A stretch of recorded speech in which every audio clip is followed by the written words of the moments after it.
هەلمەتان نیشتمانی دوێ چەرچەوەیەدا دەست پێی کردیە ڕاوەشکارێ وەزارەتا کار و کاروبارین جیاواکی و ئەندامی کۆمیتەیە نێشتنی مادەیەن هژبەر دکتۆر سەلاح ئەنوەر میوانی منە بەخێر هاتی دکتۆر. سپاس دەکەم. دکتۆر هەلمەتان نیشتمانی لە هەرێما کوردستانی هاتە ڕاگەهاندن یعنی گرنگیە وێ هەلمەتێ هون چاوە دنرخین فەرموو. بەڵێ سلااو لە بینەران بەناوی خوای بەخشندە میهرەبان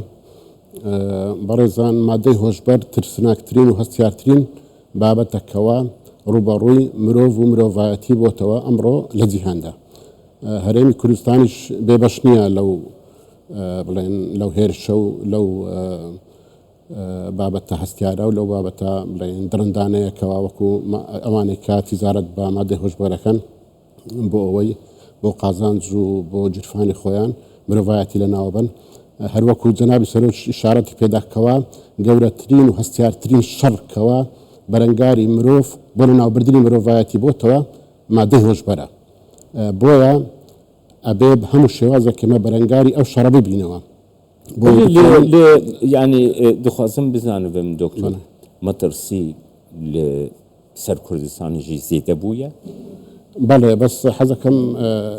نەبزەیەک باس بکەم کەوا لە کوردستان هەرێمی کوردستان چیکراوە بۆ بابەتە لەبەرەوەی تقریباً بابەتێکی تازە دائەندرێت لە هەرێمی کوردستان. یدی حکوومەتی هەرێمی چەند هەنگاوێکینە بۆ بابەتی مادەی هۆشبەر هەستا بە ڕاستپاردنی پەرلەمانی کوردستان بۆ دەرکردنی یاسایەک دواتر پێکەنانی لیژنەی باڵا لیژنەی باڵا شەستا بە دەرکردنی ڕێنمایەک بۆ ئەو یاسایە و هەروەها دەرکردنی پلانی استراتیجی دواتر هەنگاوی دووەم دەستکرا بە دروستکردنی سنتەرەکان بۆ چارەسەر و شیاندنەوە ئەمەش لەسەر ئەرچی و بودجەی حکوومەتی هەرێم لە شەقڵاوە دەستکرا بە دروستکردنی سنتەرێکی شیاندنەوە چارەسەری مادەی هۆشبەر و هەروەها جێگای دەستخۆشیە بۆ دەستگای خێرخوازی بارزانانی کەەوە ئەوانیش لەسەر ئەرچی خۆیان بەردی بناغی سنتەرێکیاندانا لە هەولێر و ئێستاکاری سەر دەکرێت کەواتە ئێستاکا لەسەر دوو سەتەر ئەکرێت و هەروەها ئێمەش وەکو وەزارەتی کاروباری کۆمەڵایەتی لە بەندیخانەکان سنتەرێکی هاکەزاییمان تقریباً لە هەر چاکسازیەک دروست کردووە بۆ ئەوەی هەتا سنتەرەکان حازرە بن بۆ ئەوەی بتوانین بە پێی پێویست و بە شێوەیەکی ئانی چارەسەر و شیانەوە بۆ کەسانی ئالوودەبوو بکەین و بۆ ڕێگرتنە بەر بۆ بەرەنگاربوونەوەی ئەو شەڕە چەند سەکتەرێکە یەکەمیان تۆڵکردنی سنوورەکانە بە هەموو شێوەیەک و دواتریش وشارکردنەوەی خەڵکە ئەمڕۆ هەروەکو کە هەڵمەتی وشارکردنەوە لەلایەن دەستگای خێرخوازی بارزانانی پانەلێک پێشکەش کرا هەر جێگای دەستخۆشیە دووبارە بۆ ئەوان و چەند کەسێکی میواندار چەند کەسێکی کرد وەکو دکتۆر ئالان وەزیری پەروەردە و هەروەها دکتۆر سامان وەزیری تەندروستی و هەروەها دکتۆر بەشیر سەرۆکی بۆردی و تارخوێنانی ئاینی و هەروەها دیندار زێباری بوو هەر کەسە و بەپێی کارەکانی خۆیان و بەپێی اختصاصی خۆیان پانەڵەکەیان پێشکەش کرد و ڕوونکردنەوەیاندا لەسەر ئەو بابەتانەیە کەەوە کاریان لەسەر کردووە. دکتۆر ینی ئەو هەلمەتی نیشتمانی هاتە ڕاگەهاندن مەترسیەکی زیێدەتر لەسەر کوردستان پەیدا بووە مژارەی مادەی هۆشبەردە خۆ ئەو هەڵمەتا لەسەر ئەوەنە بڵێن مەترسی زیاتر پەیدا بووبێ بەڵام پێویستە خۆی ئەگەر هەر بابەتێک وەکوم بابەتی کۆرۆنا ئەگەر کەم بەیان زۆر پێویستە بەردەوام ئێمە کاری زیاتر بکەین بۆ ئەوەی هەڵمەتی زیاتر بکرێت بۆ ئەوەی زیاتر تەشنە نەکات ئەو بابەتانە. نوها وەکی وەزارەتە کار و کاروبارین جیاواکی دکتۆر سەلاح و دیار کرد چەند کاری گرنگێک و هون دکن ئەرکی مەسەلە مەدیا چییە ئەرکی دبستانان چییە ئەم مژارەدا بەست ئەرکی وەزارەتی کاروباری کۆمەڵاتی بۆ بابەتی نا مەسەلە وەکی مەدیا ئێمەژی هون نرخاندنی وێ شێوەکی ڕاگەهاندن ئێمە ئەم چی کار بکەن کتابخانە چۆن کار بکەن وەکی چۆن بۆتە بلێم ینی هەشیارکردنی گەنجان بەڵێ خۆی لە پلانی استراتیجی داهاتووە کەوا وەزارەتی پەروەردە هەستێت بە کاری خۆی و بە دانانی منهەجێک لە بڵێن لە بنەڕەتی کەوا سەر بە وەزارەتی پەروەردەیە و هەروەها وەزارەتی خوێنی باڵا لە قۆنەغەکانی کۆلیژەکان کەەوە ئەوانی شەستن بە پێشکەشکردنی منهج وەکو چۆن منهجی بڵێن بابەتەکانی تر پێشکەش ئەکرێت ئیدی و هەروەها لە ڕاگەیاندنەکان ئیدی سیمینار و بەرنامەی وساوەکی ئەمە بەڵێ و هەروەها گرنگترینش ئەوەی کە ئەمڕۆژ دکتۆر بەشیر ئیشارەت پێدا وتاری ئاینی کەەوە هەر ناوە لە وتارە ئاینیەکان ئەبێ مامۆستای ئاینی زیان و کاری مادەی هۆشبەر لەسەر مرۆڤ ڕوون بکاتەوە بۆ خەڵک بۆ ئەوەی لێ دوورکەونەوە ئیتر چەند ئەو هەنگاوانە هەمووی بەردەوام و ئینشاءالله کاری زیاتر لەسەرەکرێت. دکتۆر مەترسی هەری زیدە لەسەر چی تەمەنان هەیە مەسەلەی بکارانینی مادەی هێشبەردە؟ خواز زیاتر ئێستا گەنجەکانن ینی ئەوانەی خاستن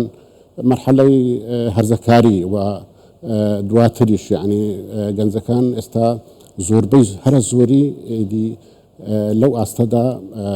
ئەوانە خەریکنوە بەکاری هێنن و کاری سەرەکەن بڵێن لەو تقریبا خۆشیان هەندێکیان ئەڵێن لەبەر ئەوەی بێکاریە و ئێمە پەنا بۆ ئەو مادێ ئەبین بەڵام ئەو شتا ڕاست نییە خۆی ئەگەر بەڕاستی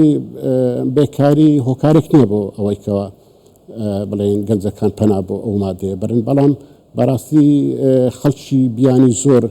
هاتوۆتە ناو کوردستان ئەوە شۆکارێکی سەرەکی بوو زۆر گرنگ بوو تەبەسکەر دکتۆر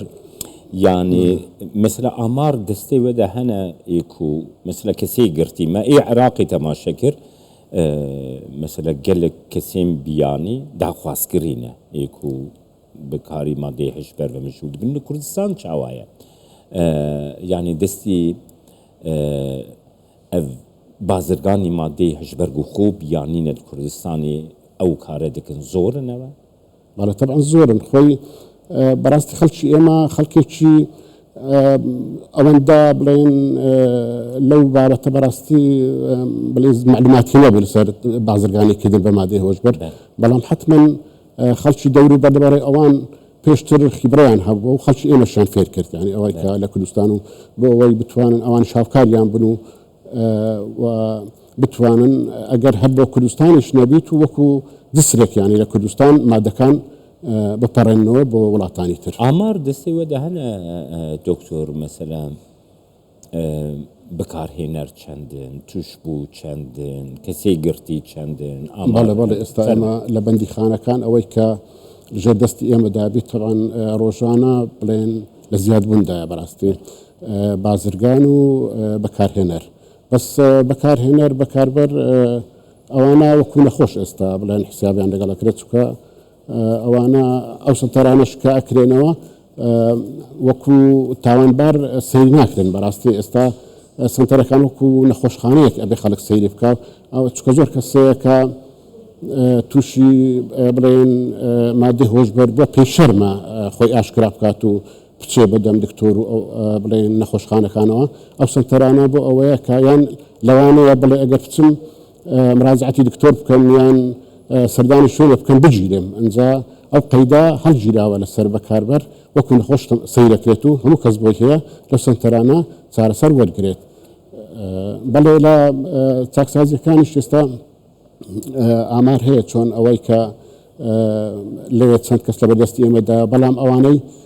بڵێن لە دەستگاکانی تری بڵێن ناوخۆ ئاسایشن ئەوانە لای ئێمە نیە ئەوانەی تەنها قراری حکم وەرەگرن ئەوانە تەحویلی لای ئێمە ئەکرێن و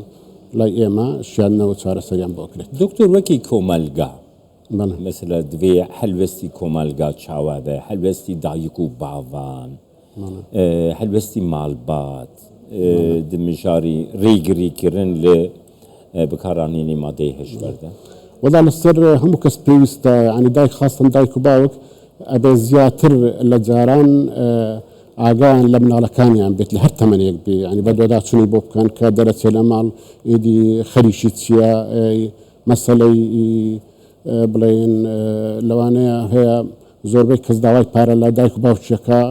بزانێ ئەو پارەیە بۆچی داوای لێ ئەکا بەچی ئەدات ئیدی ڕۆژانم تابعی بڵێن مناڵەکانیان بکەن و هەروەها خەڵکی تریش هەر کەسە لە ئاستی خۆی وەکو دەوری دکتۆرێک ببینێ وەکو بڵێن ئێستا تۆ کە کەسێک بزانی کە ئەو مەیلەی هەیە یان ئەوە بێ و شاریکەیتەوە کە شتێکی چۆنە ئیتر لە بازار لە شوێنەکان لە هەر شوێنێک ئیدی بڵێن پێویستە هەمومان ببین بە مامۆستا هەمومان ببین بە بڵێن وشارکەرەوە بۆ ئەو کەسانێک کە بە تەمان و یان حەزیان لەو بابەتی مادەی هۆشبەرە جگە لەوەی کە مناڵی خۆت بێ یان ئیدی ئەوەی تریش بڵێن وەکو مامۆستای ئاینی و مامۆستاکان و ئەوانش ئەوە هەر ئەرش خۆیانەکەەوە هەستن بەو کارە گەلێک سپاس بۆتە دکتۆر سەلاح ئەنوەر لە ستودیۆی میوانیمە سپاس بۆ ئێش